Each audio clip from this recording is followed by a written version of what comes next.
I simply walked to the bedside and quietly took out the test results. Sophia's eyes locked onto the paper. At first, she looked annoyed, like she thought this was just another hospital form. Then her gaze slid down the lines, and her face changed. Her lips parted. Her fingers twitched. She stared harder, like the words might rearrange themselves if she willed it. Honey, her voice came out hoarse. What is this? I didn't raise my voice. I didn't accuse her. I just held the report steady. This is your blood panel, I said calmly. And this is your mother's. Her pupils trembled. I don't understand, she whispered. Why are there so many names? I tilted my head slightly. You're a billionaire, I said. You've signed contracts worth more pages than this. You can read. Her throat bobbed. Her eyes scanned again. Then the terror finally landed. She looked up at me with a panic so raw, it almost didn't look like Sophia Griffin anymore. HIV? She choked out. No, that's impossible.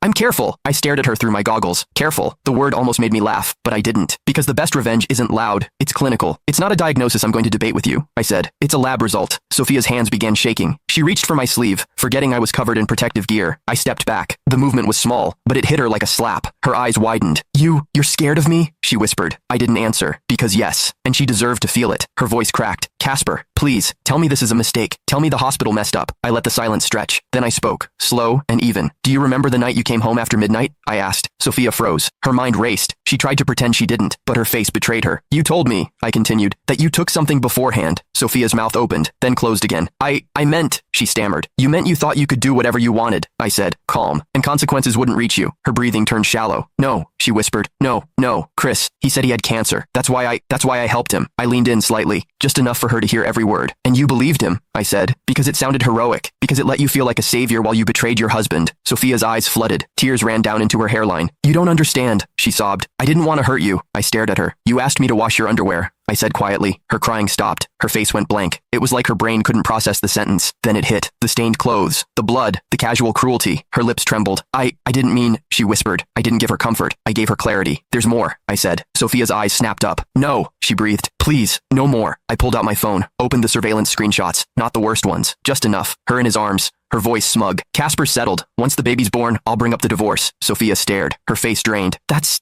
not what I meant, she croaked. I was just trying to calm them down. I nodded. Sure, I said. You were calming your mother down while she called me a useless waste of space. Sophia's breath hitched. Mom, she's in the ICU, she whispered, as if that should move me. I didn't blink. Sophia's eyes widened with sudden fear. Casper, please, she begged. You're a doctor. You can help her. You can help me. You have to. I tilted my head. You want me to save you, I said. After you spent months letting them erase me inside my own home. Sophia sobbed harder. I'm sorry, she choked. I'm sorry, okay? I'll do anything. Just help me. I looked at her, and the truth was, she still didn't understand. She thought this was about medicine. She thought I was still the man who would patch her up after she stabbed me, so I gave her the real knife.